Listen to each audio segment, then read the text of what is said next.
The house that learned our names. A long psychological horror story. No one had lived in the house at the end of Willow Street for over 20 years. The city records said it was abandoned after a fire, but no one could ever explain what burned, or why there were no ashes inside.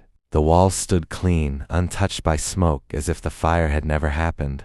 Yet every family that once lived there vanished without leaving behind even a suitcase. People eventually stopped talking about it, but the house never stopped listening.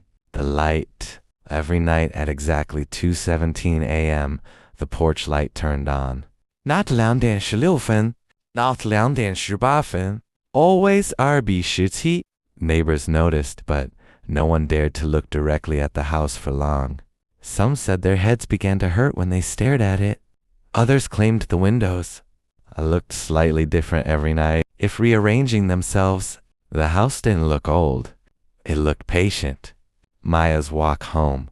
Maya worked late shifts at a hospital 2 streets away. She passed the house every night, always quickening her steps as she crossed its shadow. One night, her phone died just as she reached the sidewalk in front of it.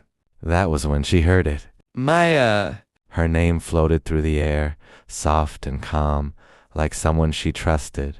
She stopped. Her heart hammered so hard it hurt. No one stood nearby. The street was empty, silent except for the buzzing porch light. Maya, you forgot something. Her breath caught. The voice didn't come from the house. It came from everywhere. She ran. The second call. The next night, Maya tried to avoid Willow Street. At 2:17, her phone rang. No caller ID. She answered without thinking. Maya! Her own voice spoke back to her. She dropped the phone. From that night on, she slept with the lights on. Others began to hear it. Soon, Maya wasn't the only one. An old man heard his late wife humming their wedding song from the porch.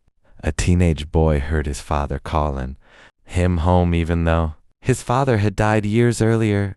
A woman heard a baby crying inside the walls, begging to be held.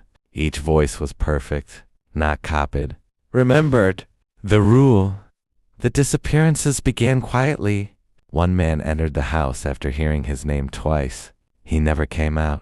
3 days later, a woman was heard screaming from inside, but no sound escaped the walls.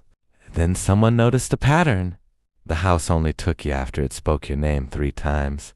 Once was curiosity. Twice was fear. The third time felt like belonging.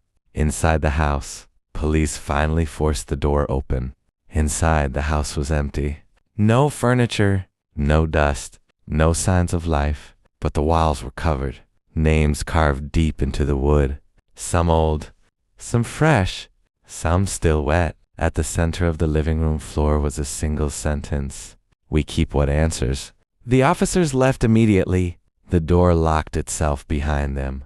Daniel's investigation.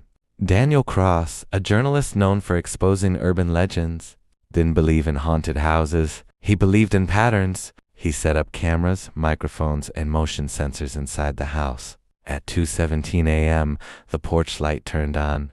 The microphones picked up breathing. Slow, careful, curious.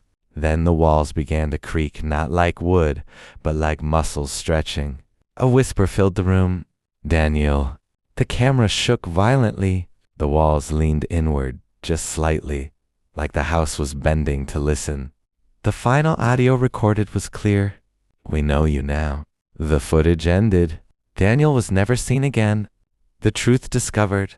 Experts later analyzed the recordings. The house wasn't possessed. It was aware.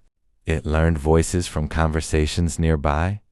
It memorized names from passing calls. It studied emotions through tone and silence. The house didn't hunt. It waited. People walked inside willingly, believing they were answering someone they loved. And once you answered, the house remembered you forever. Tonight the porch light is on again. It's 2:17 a.m. And somewhere in a voice that sounds exactly like someone you trust, the house whispers a name. Your name. Final line, perfect outro. Some houses are empty until they learn who you are.